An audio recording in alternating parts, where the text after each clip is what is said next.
How's it going? Today I'm talking about how many races should you sign up for?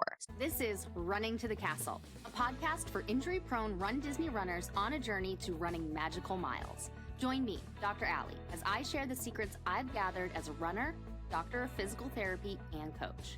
You'll learn the exact ways I get my clients to the castle strong without feeling broken or held together with KT tape as they cross the finish line. So, I am training for a 10K race right now. I'm going to use that 10K as a proof of time for half marathon or 10 milers in the future. I can't use it for a marathon because the shortest distance you can do for Disney for a marathon is a 10-mile distance. And I do recommend when doing proof of time or aiming for a proof of time that you do the shortest distance allowed for that race that you're going for. So if you're doing a marathon, I recommend training for the shortest race for that. So that would be a 10-mile race. For the half marathon for Disney, the shortest race that will qualify is a 10K.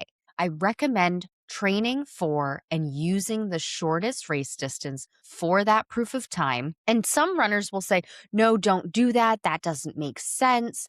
You have to do all of these calculations. It's not a one-to-one difference.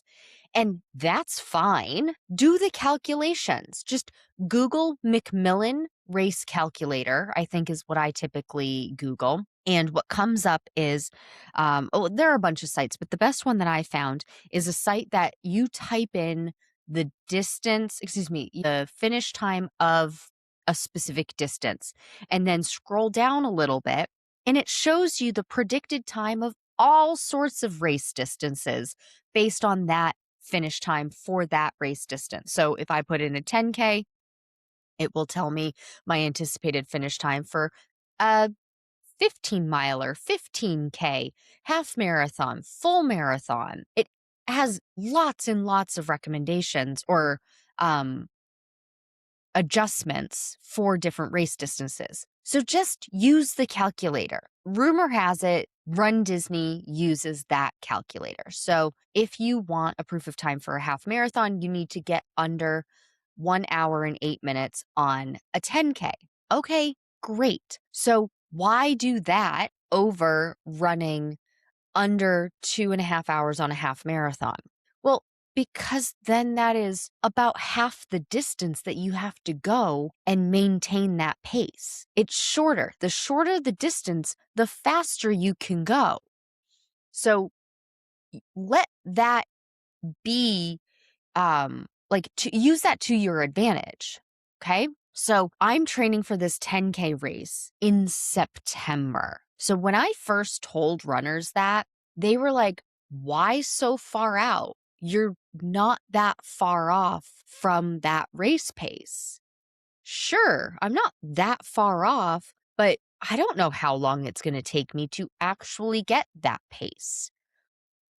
If I do this race in September and I've been training since May, because for all intents and purposes, let's say that May 4th was my first day of training for that, because that was after the 2-week rest and recovery from Springtime Surprise. That's the first day of pace testing that I did for these new paces for this new block of training. So let's just call it May 4th.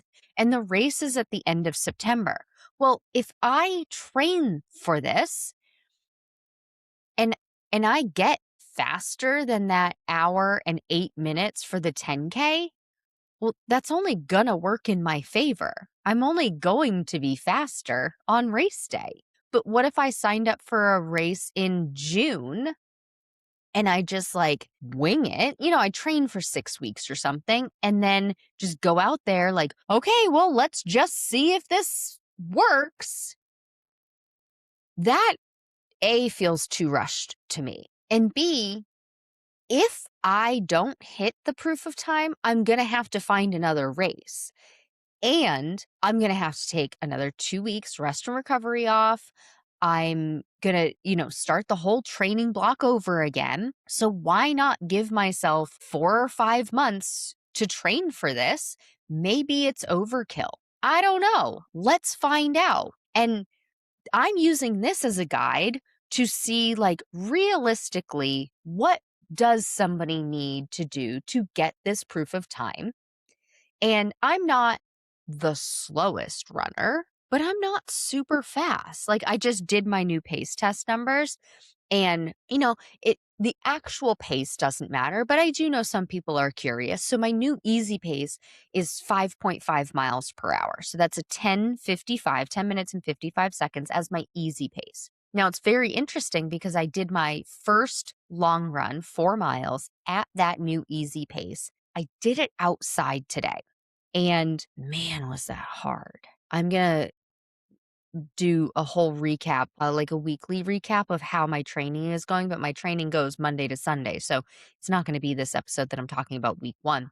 But man, that was hard. But I changed so many things. I have new paces. I'm trying new run walk intervals. I did it outside. It was hot. Now, of course, for me, it wasn't like hot, hot. Like it wasn't too hot, but it was hotter than what I did on the treadmill for my pace test the other day. I think indoors, like it was probably 65 degrees in my garage when I did my pace test, and it started at 78 degrees outside today, ended at 84 degrees Fahrenheit.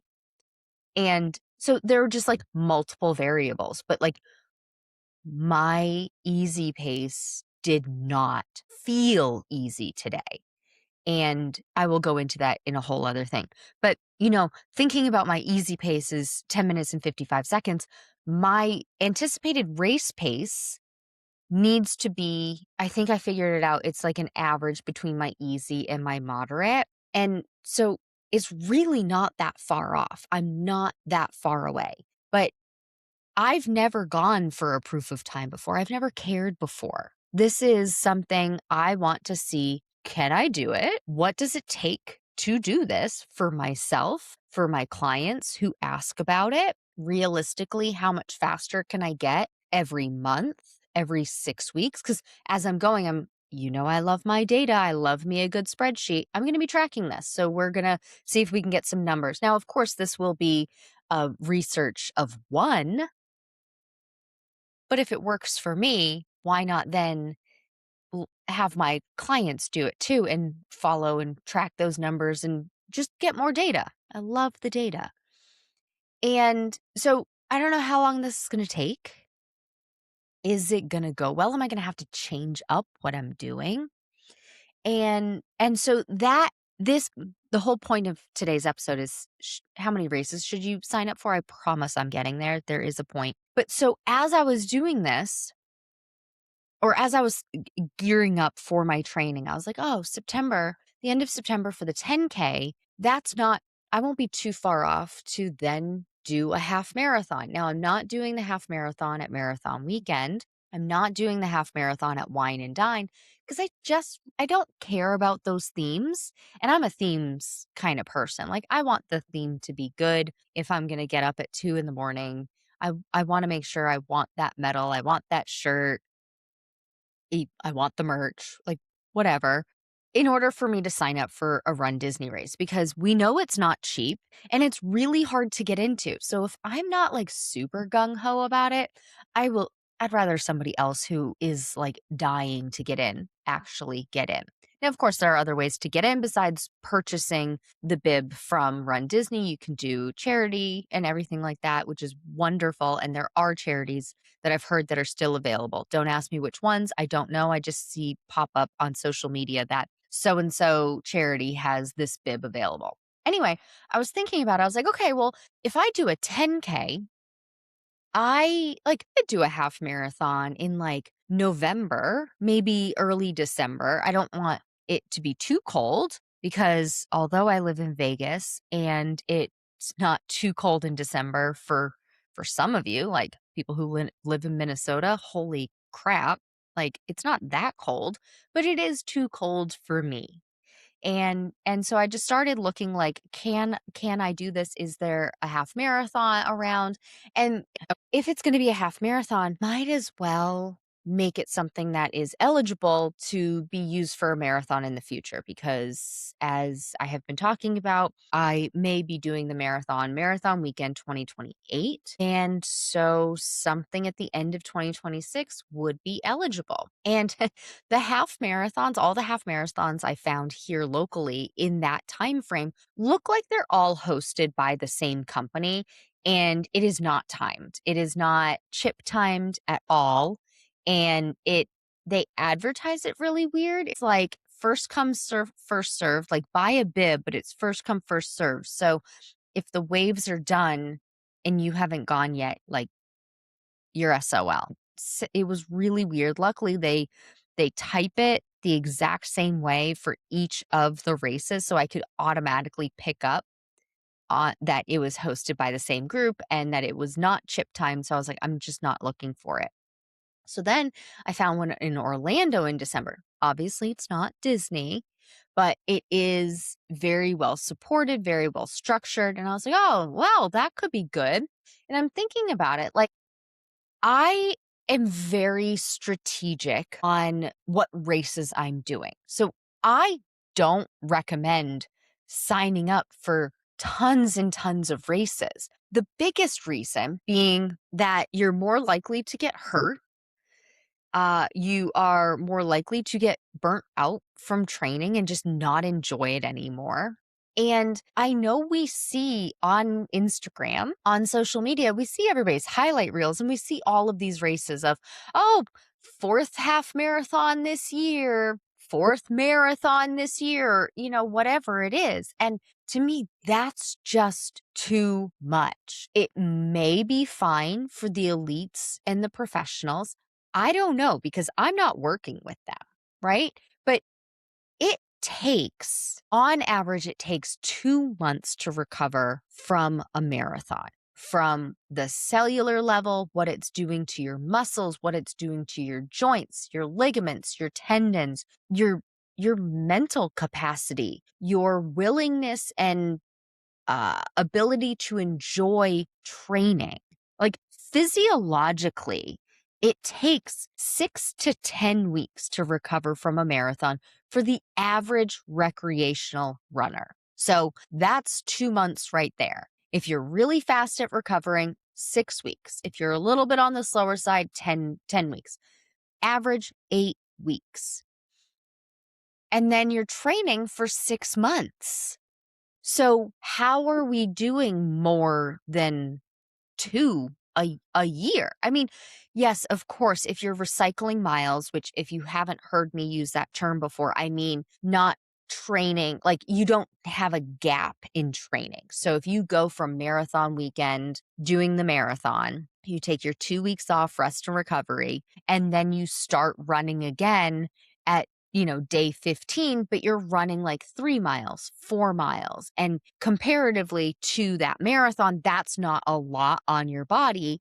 And you don't have to always start all the way back to zero. And you don't have to then follow the 10% rule, right? Which is increasing by no more than 10% each week. You can go 3 miles, then 5 miles, back down to 4 miles, to 6 miles, to 7 miles. And you're recycling miles, essentially, is how I phrase it, because you never stopped. And so training can go kind of faster because you don't have to just slowly increase. So in that way, you could do 2 marathons in a calendar year. You could potentially do 3 marathons in a calendar year. But remembering in the back of your mind that, oh, even though I'm starting off at 3 miles and I did take my 2 weeks rest and recovery and I am starting back running, I'm still not recovered from this marathon until 2 months after the race date. And so if you try and do too many marathons in the year, it cumulatively, the stress and strain on your body, it's going to come to a head at some point. You're going to hit your ceiling. It's going to come out in the way of muscle injury, tendon tears, stress fractures, other problems, mental health problems, like just not feeling in it, not feeling happy about it anymore, not enjoying it. You can have just other issues going on just from the stress of your body. And so I don't recommend it. And so that it, I don't recommend it. If a runner comes to me and says, I'm doing all of them every year, I'm doing a full Run Disney race season, help me out, I will help you out to be able to do it to the best of your ability with the least likelihood of getting injured, with the least likelihood of burning out. I will 100% help you do that. But if somebody came to me and said, okay, I, how many half marathons should I be doing? How many marathons should I be doing this year? I would say 1 marathon a year, 2, maybe 3 half marathons a year, maybe, but really 2 is good.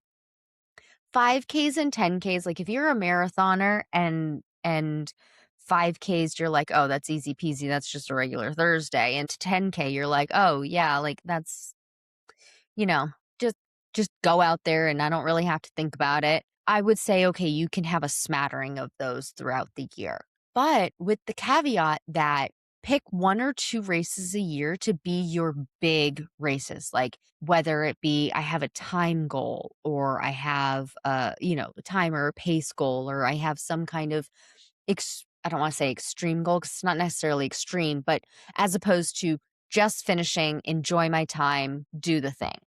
Right? Because there is something to say about signing up for races to be motivated to train. And I I recommend being careful with that. Like a lot of runners will say, "Oh, well, if I'm not signed up for a race, I'm not doing anything." And to me that leads toward you don't like it enough to be motivated to keep doing it. So I would say think about that. If you have to be signed up for a race to train for it, you may not actually enjoy doing the thing and you just like the medal and like the race environment, which is fine, but that down the line might lead to you signing up for lots of races and then still not training for it. So there is a fine line. Like you don't always train for a race just because you signed up for it. And so sometimes actually toning it back and not signing up for as many races make you want to do the thing more, make you more likely to enjoy training, want to train, enjoy the race experience, and things like that. And having said that, if you do need a race to sign up for, and you do need a race in order to keep training, if you're doing that, don't do all the longest distances. Do a 5K or do a 10K, some half marathons, but not all of the races be the same distance. And so that's where like my 10K proof of time is coming in, where it's like I have a very specific goal for that. I want a proof of time for the 10K or for a half marathon. So I want to finish this 10K in a very specific time frame. And then I was like, okay, well, what could I do after that? Because I don't want to just stop what I'm doing. And I know that the plan right now is to train for a marathon 2028. And don't want I don't want to wait too long to start training for that marathon. I'm a planner, if you haven't guessed. And so I was like, okay, well, what could I do? I could do a half marathon after that. I could do it in the beginning of December. But the goal for the half marathon wouldn't be a proof of time. It would be like train for that distance so that that distance feels comfortable. And then from there, I could go on to continue training for a marathon, not do a marathon, not race a marathon, but train like I'm going to train up for a marathon and get up to marathon distance. I think I figured out with the math of it that I would get to marathon distance around this time next year,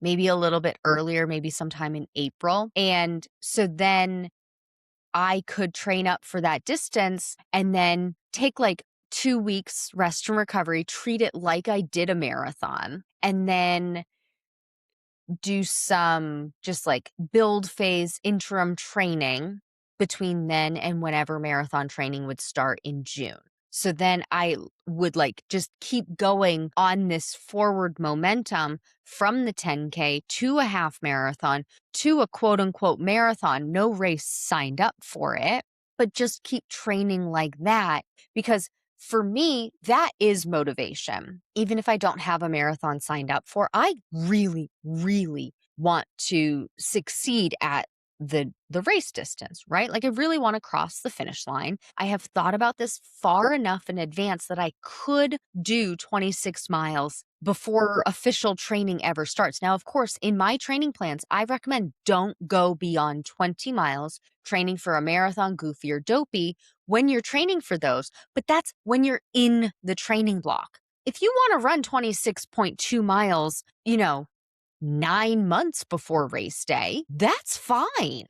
You can do that because you then have 2 months to recover from that race, from that distance, 26.2 miles. It's not an actual race before the official training ever starts. So that's fine. And for me, the idea of not feeling miserable on race day and having this amount of time motivates me to go and train for that. And just what am I getting myself into? And do I want to race a marathon distance? Because maybe I do, maybe I don't. Right now, I used to think, no, I would never do it.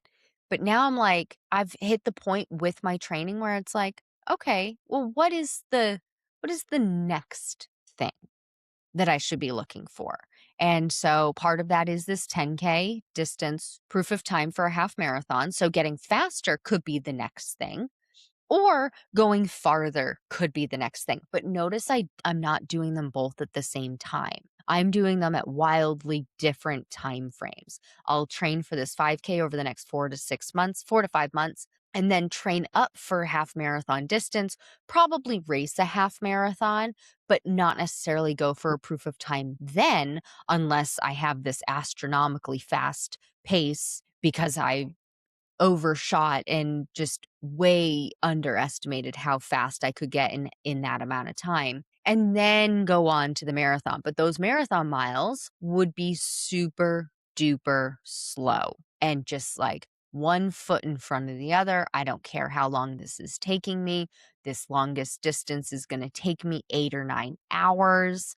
And doing it next year at this time, actually in April, would probably be best because, like I said earlier in the episode, it was 78 degrees when I started my run today. And if I'm running 8 hours on a Friday and starting at 8 a.m., like I'm finishing in the middle of the afternoon. I'm going to be running through hot, hot hours if it's May.